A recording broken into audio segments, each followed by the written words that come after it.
Hello, welcome to Y'all's Protection Online Concealed Weapon Carrying class. Remember, once you get done with the videos, it's two other things that you have to do. Download your application, get it filled out, get your fingerprints, get your photo picture taken, and go ahead and mail your application in or take it to your tax collector place. Also, we got to do the live firing. Once we get done with this, you do need to schedule to get your live firing and you'll receive your certificate. So we're going to go ahead and get started with the class, all right? First thing we're going to talk about is the concealed weapon and knowing that the things that you can and you cannot do with your concealed weapons. Um, there's 37 states that honors Florida concealed weapons. That's Alabama, Alaska, Arizona, Arkansas, Colorado, Delaware, Georgia, Idaho, Indiana, Iowa, Kansas, Kentucky, Louisiana, Michigan, Mississippi, Missouri, Montana, Nebraska, New Hampshire, New Mexico, North Carolina, North Dakota, Ohio, Oklahoma, Pennsylvania, South Carolina, South Dakota, Tennessee, Texas, Utah, Vermont, Virginia, West Virginia, and Wyoming. Also, be advised that any of the things that I'm talking to you about today can be all found in Florida State Statute 790. So anything that deals with the concealed weapon can be found in Florida State Statute 790. Also, you need to familiarize yourself if you're in Florida with the stand your ground law. So those things will help you in the process of carrying and keeping your concealed weapon and being safe and a law-abiding citizen. Some of the places that are prohibited from you having your concealed weapon is any place of nuisance, any police station, detention, prison or jail, any courthouse, courtroom, any place of voting, polling stations, meeting of the government body, meeting of legislatures, any school, college, professional athlete programs, elementary school, career center, any portion of establishment that disperse alcohol, um, and in the personal terminal and sterile areas of an airport, and any place prohibited by the federal law. Again, once you get your license, you need to make sure that you keep them with you at all times. Just like if you was driving your car, anytime you're driving, you got to make sure that you have your license along with it. All right. So some of the things we're going to talk about is the fire safety rules. The fire safety rules. That's the first thing that you want to pay attention to is the fire safety rules. These rules are marked for when you go to the range, anytime you're doing private shooting, any of those things like that, you want to pay attention to your fire safety rules. First step is treat every firearm as if it was loaded. All right, you want to make sure every firearm is treated as if it's loaded. If you come on, you see firearm, always, even if they're open, treat them as if they're loaded. Next thing you want to do is you want to always keep your firearm pointed in a safe direction. Keep it pointed in a safe direction. One of the main things that during the training that I find that people have a hard time doing is keeping their finger off the trigger until they're ready to shoot. Anytime you have a gun or you have a firearm, it's empty. Finger to keep it practice. Keep your finger right on the side of the gun, all right, until you're ready to shoot. So always store your firearm in a secure location. Know how your weapons operate, and that's what this class is pertaining to. It gives you the basic fundamentals. Don't mean that you're going to be an expert when you get done with this class, but you should know more than what you knew from before. Basically, all the safeties and precautions and procedures. Also, y'all protection do offer extra shooting and extra classes that help you get even more familiarized and make you a better shooter and being able to defend and exercise your Second Amendment right. But those classes cannot be done online because it's a lot of live firing sessions, but those need to be done in person, all right? Keep the safety on at all times until you're ready to fire the gun. Do not consume any alcohol or drugs during the training, and make sure your weapon and ammunition are compatible. If you go and you get the wrong ammunition, for the gun, it's no use to you. So if you have what you said 9mm and you go get a 40 bullet, it's not gonna work. Or you go get a 38 bullet for a 40, it's not gonna work. So you got to make sure that you know the proper procedures of getting it. If you look at your gun, most guns tell you what type of weapon it is on the side. All the guns will tell you where it's made, what size bullets. Some of your clips also tell you the same thing. Your magazine tells you what size bullet goes inside. Also, if you look on the bottom of the ammunition, it also tells you what type of bullet it is. So it helps you know what type of bullet or what type of bullet goes into the firearm that's of your choice. All right? Always make sure that you wear the proper eye and ear protection. Anytime that you're on the range, you want to make sure that you have the proper eye and ear protection, the proper eye and ear protection. So your headphones and your goggles. All right. Now the next step is unloading your firearm when it's not in use. Anytime that your firearm is not in use, it needs to be unloaded, and this is what you're calling it, making it safe. And we will go over all of that throughout the class. All right. Avoid hot horseplay and make sure you have a proper backstop when you're firing or you're shooting at the range. Know what it is that's behind it, and do not alter or modify your firearm. All right. Once you alter and modify your firearm, you've now no, it's not supposed to be done. All right. Now the next thing is making your gun safe. Now the proper way. So I have an empty gun. You can see that it's empty because you can verify the inside, outside, and you can see that the magazine is empty. Now, the way that you make your gun safe, the first thing you do is drop your magazine out because your magazine is what feeds the round into the loader. The next thing you want to do is you want to work your slide. You work your slide. Once you work your slide, it's a spot right on each one of the guns where you do it and you just lock it into position. That's how you make your firearm safe. All right? Let me hold those. This is your eye protection. This is your ear protection. Everybody should know the proper way. Pretty much, just put it on. And now I'm ready for my day at the range. All right. So the two ways of getting your concealed weapons permit in the state of Florida, all right? First of all, like we was talking about, taking a basic firearm training course. That's what we do. Once we get done, we'll provide you with a certificate. Do not mail your hard copy of your certificate or do not give your hard copy of your certificate to the Department of Agriculture. The only thing you have to do is send in a copy of your certificate. All right. The next thing you would do is you would download the application. We also provide the application here. If you need the application, please, when you fill out your paperwork, let us know that you need the application. There is a small fee to help teach you how to show you everything that you need to know about filling out the application. All right. The next thing you do is write down your tracking number. If you download the application, all the applications come with a tracking number. So that way it helps you track it throughout the process. Normally it takes anywhere from 30 to 90 days to get your hard copy of your concealed weapons back. All right. One of the places you can go to get your fingerprints done is any of your local sheriff, the jail, any of those places like that to get that done. Attach a copy of your passport photo, documents and proof of residence, and then just mail it to the Florida Department of Agriculture. All right.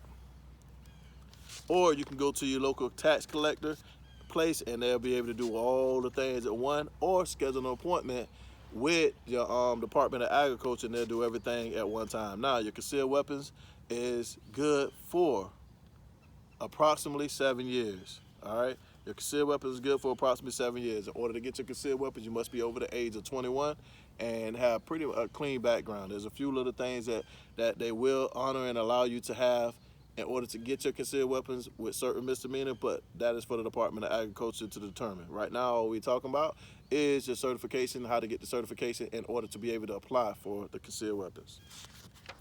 All right. The first thing we want to do is we want to go over the definition of a firearm. A firearm is a mechanical device that uses pressure from a burning powder to force a projectile throughout a metal tube. Handguns, a short firearm, are all designed to be held in one or two hands while being fired. Here are three of the basic handguns. You have your pistols, revolvers. As you can see, the mechanism cylinder is open, empty. You have your concealable firearms, which is like so. And then you have your full size, which is like so. So, feel free to pause the video throughout the video if I'm going too fast for you or if it's something I said that you do not understand, or when we get in the process of loading the gun, unloading the gun, and getting the gun ready for firing. Once you get it, pause it, keep going through the process until you feel comfortable with doing it. All right? So we've talked about what you call a revolver, which is this. All right, a lot of the women prefer the revolvers because they're easy. You do not have to work the slide, and it's a lot easier for the women. So this is one example of the revolver. All right, and then this is an example of the semi-automatic pistols. The semi-automatic pistols, they're used. People love them. Get more rounds. The revolver is a little bit more. Let's say it has a lot less malfunctions to it. It's pretty much is gonna go anytime you're ready pressing that trigger. All right.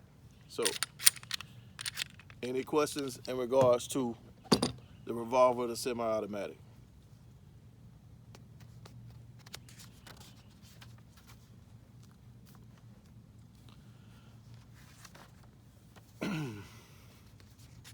All right. Next thing we're gonna talk about is we're gonna talk about fire safety rules. All right. Well, actually, we talked about the rules, but we're gonna talk about the safeties on the firearms. If you look at majority of the firearms, you have a red dot, which is your safety. If the red dot is showing, that means the safety is not on. For most majority of the firearms, when you click it up, simple. That means safety is not showing. That means the safety is on, which means that the gun cannot slide back. So the round, that if it's a round inside, it will not fire.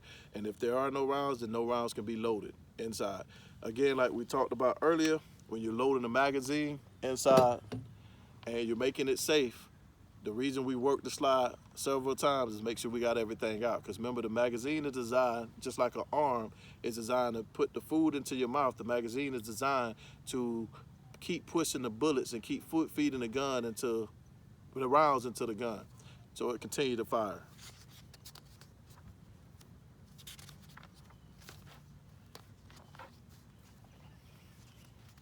All right, when you're using a handgun for protection, in general uses of handguns, they will fall into one of five using protection. That will fall in one of the five categories. One is a sports. People use it for sports, for sporting. Two is recreation. Three is hunting. Three is shooting, like at a range or anything. And then the fifth, three and four is shooting at a range. And then the final one is for your protection. All right. The use of handgun is most regularly by state laws. All state laws are different. So remember, Florida state law 790 is the one that you need to get familiarized with in order to know all of the changes that could be made of using and having the concealed weapons. All right. So if you should face any possible life-threatening situation, you must consider carefully the decision to use before your personal defense could be. Disarm a firearm upon your own gun and charge with the misuse of a firearm in circumstances do not warrant the level of response. All right. So next, we're going to talk about ammunition. All right. This is one of the key things to getting a firearm. There's different types of ammunition. All right. So what we're going to do is we're going to talk about the ammunition. All right. So this is a 38 special round. This is an AR. This is a 40. And then we have a 9mm. We also have a shotgun round. And then we have a dummy round. All right. For the purpose of the video, is a lot of it we're going to be using a dummy round. So a lot of people, when people look at the bullets, they assume that this whole thing is the bullet. They look at the whole thing, oh, man, that's the bullet. The longer the bullet, the farther the bullet shoots. All right, all the bullets are pretty much made up the same way. All right, the top part is the only part right at the top. That is your bullet. All right, then you got the cartridge case, which is the outside, which is filled with gunpowder, and the rim is filled with the primer, and then the primer is at the bottom of the bullet. So once the bullet is released and is shot, the gun will eject this out on the side, or if it's a revolver, it keeps them in, and you just unload them yourself. So that's the only part of it that is the actual bullet. Now, any questions about it, look up on the bottom. Like I said, at the bottom of the bullet, it explains to you everything that you need to know about what type of bullet it is. Again, these are the cases. Bullets can be reloaded. People don't recommend to use reloaded bullets, although people use them all the time. There's nothing wrong with having a reloaded bullet as long as it's done by the proper people and it has been put in by the right channel. All right. One of the things we're going to talk about, like I said, is different types of bullets. You have your round nose, You have your wad cutters, you have your semi-wide cutters, you have a full metal jacket, and you have a hollow point. Each one of the bullets are designed to do different things. So not all bullets, even though they may be made for a 9mm, they're not all designed to do the exact same thing. But like I tell everybody, treat every bullet as if it's designed to kill you. It does not matter if it's a target round, if it doesn't matter if it's a home defense round, whatever type of round it is, look at it as if it's designed to kill you, all right? So you want to make sure that you're safe around each one of the bullets, all right? Now, one of the things we want to talk about here is sight picture. In order to get your sight picture, if you look at the gun, look at the back of the gun has two sights on the back, one on the front. In order to have a proper sight picture, you got to make sure all of them are lined up properly. They got to be lined up properly and even, and then your trigger squeeze will determine whatever you're going to hit, if you're going to hit the target or not. Now, a lot of people have a habit of jerking the trigger or anticipating, so a good tight grip is always recommended when you're using your firearm, all right? Now, what we're going to do is we're going to go through the process. Okay, make sure it's looking at it. We're going to go through the process of loading your round into your magazine. First step, you got to make sure you have the right round, all right? So if you look on some of the magazines tell you what type of round, which this is a 9mm round, so it'll explain to you what type of round that has to be used, all right? So if you look, you have what you call on different guns, you have what you call a single stack load, which is this. And if you look on it, it tells you how many rounds that each one hold. You have a double stack. So the difference between the two, one hold a single set of rounds, one hold double set of rounds, and they both are designed to do the same thing, feed the bullets into the gun, all right? But some is designed to hold more. That's the only difference between the two, all right? Now, when we look at it and we take the bullets, if we look at the magazine, and we're gonna call this the back of the magazine and the back of the bullet. So what you do is when you're doing the loading, if you look at the rails on the top, you take the loading, you put it inside, and you just slide it in. To pull it out, you push the bullet right out. So you push it in, slide it in, then you push the bullet right out. Feel free to pause the video until you get it. At least work it 5 to 6 times so you know exactly what it is that you're doing, all right? So that's how you load and unload the magazine to a pistol, all right? Now, semi-automatic. All right, now, when you load the rounds into a revolver, what you do is you push the the cylinder release button, push the cylinder out, you hold it in, and you just drop them right inside. Boom. Like so. Those are a lot easier to load, but the max you're gonna get out of it is 6 rounds, all right? 5 to 6 rounds, depending on the size and depending on the type, all right?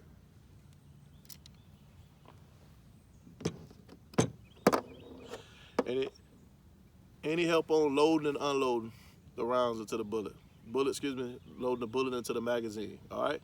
The next step is getting the magazine loaded into your firearm. That's the next step, getting your magazine loaded into your firearm.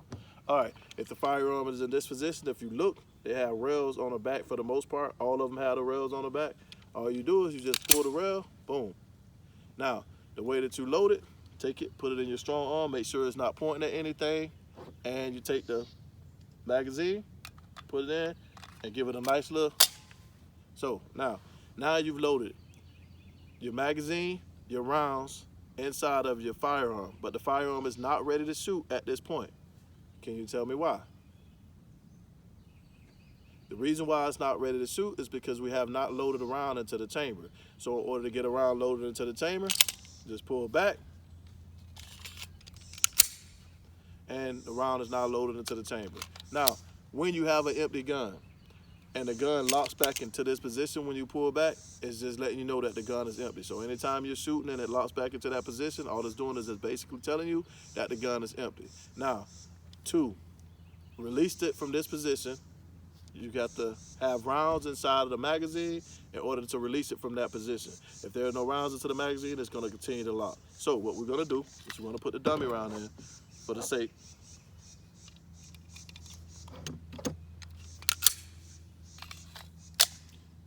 Now my gun is loaded.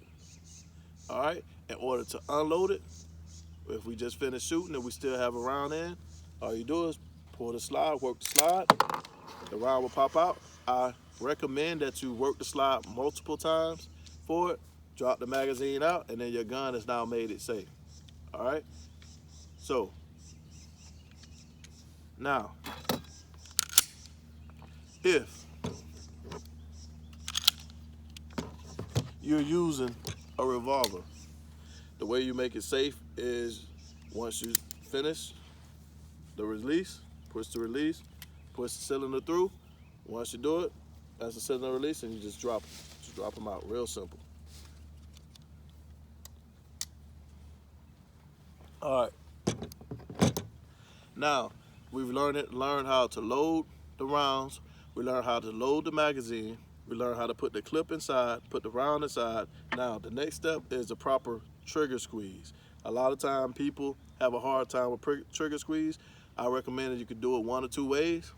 When you're on the line and you get your proper sight picture, either A, you can take a deep breath in, squeeze the trigger, take the shot, boom, and then release. Release. Or you can B, breathe in, release your air, and then take the shot. It's really up to you, whichever way makes you feel comfortable. And another key tool given it is a proper grip. You got to make sure that you have a proper grip on the gun.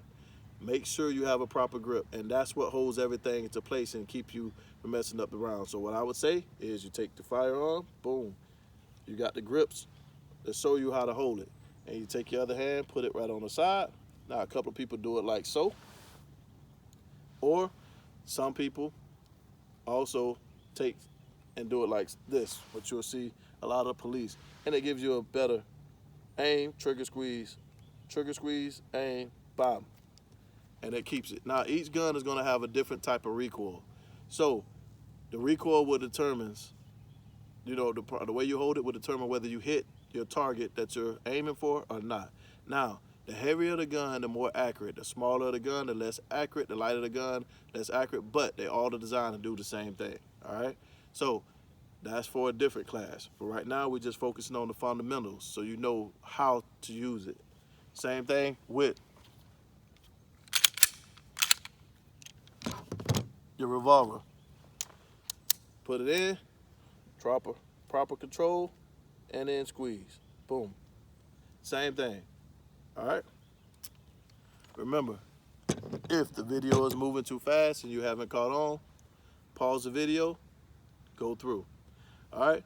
Next step, what you're going to do is, we've learned how to load it, is get your sight picture. We talked about the sight picture earlier. When you hold and you get the sights even all the way across, you go ahead and take your shot. Once you take your shot, that's it.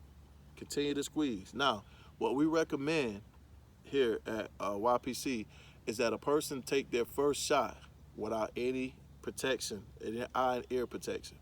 The reason being is because when you're in your home or you're somewhere and you have an invader or you have somebody that's trying to rob you, somebody that's trying to harm you, you're not going to tell them, hold on, wait a minute, let me go get my glasses, let me go get my proper eye and ear protection to do it.